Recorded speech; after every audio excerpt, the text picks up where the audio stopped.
Well, you raise a point which is valid. We have the example of the $200 million bridge to nowhere in Alaska. And there have been a lot of modifications in the earmark program.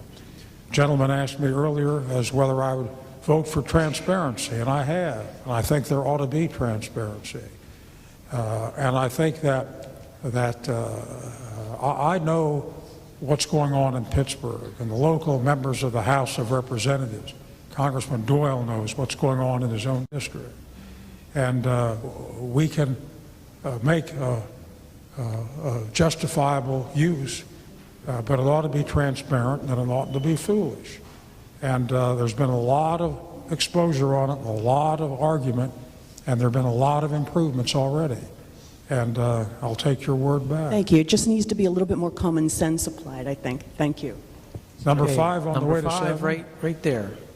Andrzej Wojciechowski. Senator, I would like to follow with a question on the stimulus package. And as much as I understand the need for stimulus package to restart the economy, it seems to me that the money from stimulus package is not used the most efficiently. A lot of this money goes back to banks who proved unreliable, and a lot of this money is spent to pay out those banks who already didn't do good business. On the other hand, there is a number of companies whose business is compromised by lack of credit.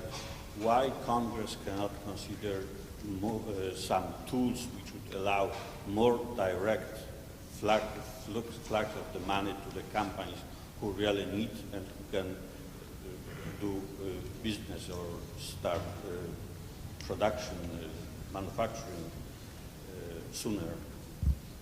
Well, the gentleman raises the issue that the money from the federal government has gone to banks, and the banks are using it for other purposes, and the money isn't getting to business people who need it for credit. There's a credit freeze.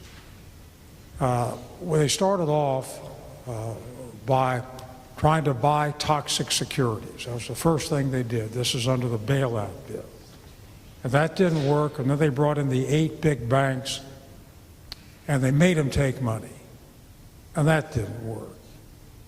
And now there are efforts being made to change the regulations, and the banks are apprehensive about loaning the money. They got to pay it back unless there are good credit risks.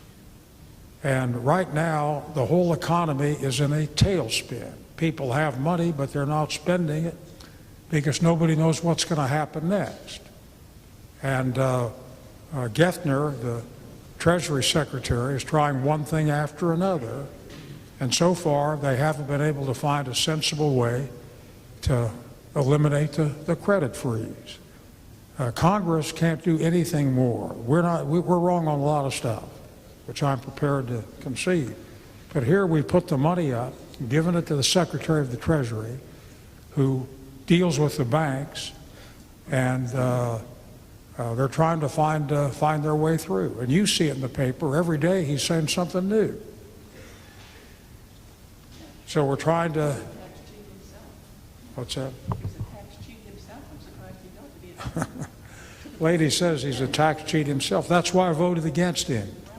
That's why I voted against Gethner. I don't know how you could put a guy in charge of internal revenue who doesn't pay his taxes.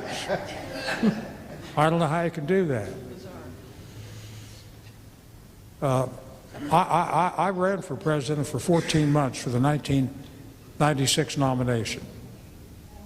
I didn't expect to win because I don't exactly fit on the Republican spectrum where I would win the presidency, but I wanted to try to move the party to the center.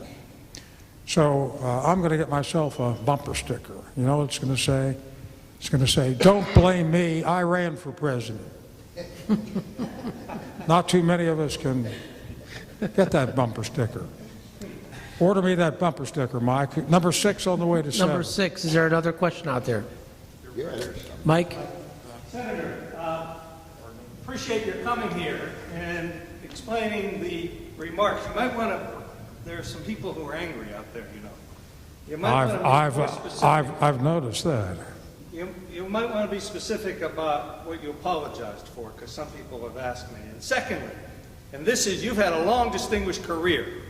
What do you want to do in your last, or maybe it isn't your last 6 years, I shouldn't say that. Why do you still want to run?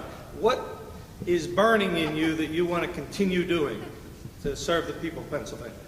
I want to run because I've got 4 granddaughters, and I'm very concerned about the air they breathe. That's why I backed the Bingham and Specter bill to try to have sensible resolution of that issue. I've taken the lead on funding for the National Institutes of Health, and I've had health problems myself. You may have seen me on television when I was bald during the hearings on Chief Justice Roberts. I have had Hodgkin's, and you get chemotherapy. When you get chemotherapy, you lose all your hair. And when I lost all my hair, just digressing a little bit, this is on the NIH funding, I got more comments about my hairstyle than my positions on public policy. It's a true story. You don't get many true stories out of Washington, but that's a true story. And some people said I should wear a toupee, and I decided not to do that. And some people said I should shave my head and become a sex symbol. Excuse me, what's so funny about that? But I decided not to shave my head to become a sex symbol for 2 reasons. Number 1, my wife was against it, which is a good enough reason by itself. And number 2, I wasn't qualified. But I got chemotherapy on some wonder drugs. And those wonder drugs were found by research that was made by the laboratories. And the money that I helped get for the National Institutes of Health has saved a lot of lives. The statistics on the incidence of deaths from cancer and stroke and heart disease have improved. And on the stimulus bill, I got in $10 billion, which will fund 15,000 grants on high-paying jobs for 70,000 people. And that's what I want to do. And I've taken a very active interest in international relations, on the problems of the Mideast peace process and what's going on with Russia and what's going on with Iran. And I've been in the Senate now for 28 and a half years. I was elected in 1980. I'm getting the hang of it. And I'm getting close to being chairman of appropriations. And I work very hard at the job. Nobody doubts my work ethic. And most people think I have enough intelligence to handle the job. And although I'm not a spring chicken, I've got a lot of vitality, and I'm at the top of my game. And I think I have a lot to contribute. That's why I'm running. I'll tell you a short story. I know it's running late. I'll tell you a short story. My father was my inspiration for running for public office. I told you earlier he was an immigrant, and he was a veteran who served in World War I, wounded in action. And the government promised the veterans a bonus, $500. And the government broke the promise, which the government does all the time. And the veterans had a march on Washington. This is 1932. Hoover was president. And they called out the Army, and the Army fired on and shot and killed American veterans, one of the blackest days in American history. And I say, in a sense, I've been on my way to Washington ever since to get my father's bonus. And I haven't gotten it yet, so I'm running for re-election. But I'm interested in helping the little guy. The little guys like my father, the immigrant. And I've helped a lot of little guys. And I'm still helping little guys. Number 6 on the way to 7. Yes, sir. That's the last. This is the last. Last. I'm not the chairman here. Okay, He's we'll in have one charge. question with the gentleman.